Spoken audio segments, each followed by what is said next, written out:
Ready start. Hindi राष्ट्र के बहुसंख्यक लोगों द्वारा बोली और समझी जाती है।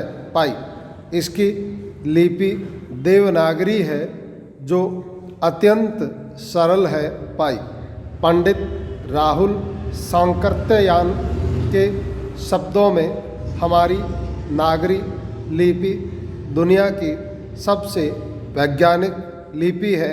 पाई हिंदी में आवश्यकता अनुसार देसी विदेशी भाषाओं के शब्दों को सरलता से आत्मसात करने की शक्ति है। पाई यह भारत की एक ऐसी राष्ट्रभाषा है जिसमें पूरे देश में भावात्मक एकता स्थापित करने की पूर्ण क्षमता है। पाई पैरा आजकल पूरे भारत में सामान्य बोलचाल की भाषा के रूप में हिंदी एवं अंग्रेजी के मिश्रित रूप इंग्लिश का प्रयोग बढ़ रहा है। पैरा इसके कई कारण हैं। पाई पिछले कुछ वर्षों में भारत में व्यावसायिक शिक्षा में प्रगति हुई है।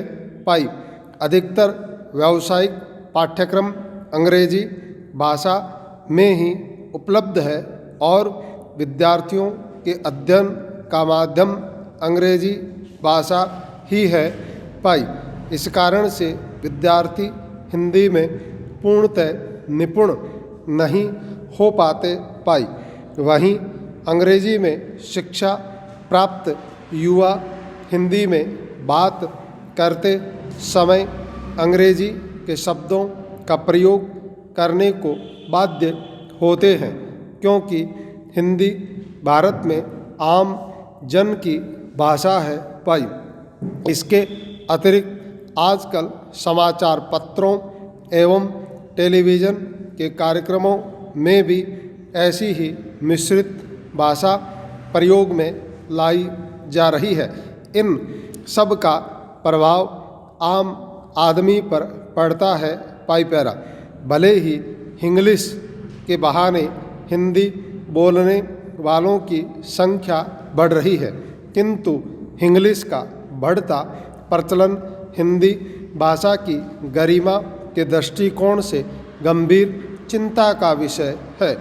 कुछ वैज्ञानिकों शब्दों जैसे मोबाइल, कंप्यूटर, साइकिल, टेलीविज़न एवं अन्य शब्दों जैसे स्कूल, कॉलेज, स्टेशन इत्यादि तक तो ठीक है किंतु अंग्रेजी के अत्यधिक एवं अनावश्यक शब्दों का हिंदी में प्रयोग सही नहीं है। पाई हिंदी व्याकरण के दृष्टिकोण से एक समृद्ध भाषा है। पाई यदि इसके पास शब्दों का अभाव होता तब तो इसकी स्वीकृति दी जा सकती थी। पाई शब्दों का भंडार होते हुए भी यदि इस तरह की मिश्रित भाषा का प्रयोग किया जाता है तो यह निश्चय ही भाषाई गरिमा के दृष्टिकोण से एक बुरी बात है। पाई भाषा संस्कृति की संरक्षक एवं वाहक होती है। पाई भाषा की गरिमा नष्ट होने से उस स्थान की सभ्यता और संस्कृति पर भी प्रतिकूल प्रभाव पड़ता है। पाई हमारे पूर्व राष्ट्रपति श्री APJ अब्दुल कलाम का कहना है, वर्तमान समय में विज्ञान के मूल कार्य अंग्रेजी में होते हैं इसलिए आज अंग्रेजी आवश्यक है किंतु मुझे विश्वास है कि अगले 2 दशकों में विज्ञान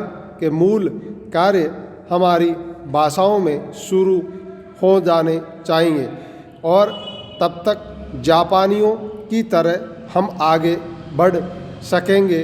पाई पैरा हिंदी को राष्ट्रभाषा बनाए जाने के संदर्भ में गुरुदेव रविंद्रनाथ टैगोर ने कहा था, भारत की सारी प्रांतीय बोलियां जिनमें सुंदर साहित्यों की रचना हुई है। अपने घर या प्रांत में रानी बनकर रहे प्रांत के जन गण के हार्दिक चिंतन की प्रकाश भूमि स्वरूप कविता की भाषा होकर रहे और आधुनिक भाषाओं के हार की मध्य मणि हिंदी भारती होकर विराजती रहे। प्रत्येक देश की पहचान का एक मजबूत आधार उसकी अपनी भाषा होती है, जो अधिक से अधिक व्यक्तियों के द्वारा बोली जाने वाली भाषा के रूप में व्यापक विचार विनिमय का माध्यम बनकर ही राष्ट्रभाषा का पद ग्रहण करती है। पाई राष्ट्रभाषा के द्वारा आपस में संपर्क बनाए रखकर देश की एकता एवं अखंडता को भी कायम रखा जा सकता है। पाई प्यारा, हिंदी देश की संपर्क भाषा तो है ही, इसे राजभाषा का वास्तविक सम्मान भी दिया जाना चाहिए, जिससे कि यह पूरे देश को एकता के सूत्र में बांधने वाली भाषा बन सके। पाई देश रत्न डॉक्टर राजेंद्र प्रसाद की कही यह बात आज भी प्रासंगिक है। जिस देश को अपनी भाषा और साहित्य के गौरव का अनुभव नहीं है, वह उन्नत नहीं हो सकता। पाई अतः आज देश के सभी नागरिकों को यह संकल्प लेने की आवश्यकता है कि वे हिंदी को सस्नेह अपनाकर और सभी कार्य क्षेत्रों में इसका अधिक से अधिक प्रयोग कर इसे व्यावहारिक रूप से राजभाषा एवं राष्ट्रभाषा बनने का गौरव प्रदान करेंगे। पैरा छूटा है किसी का?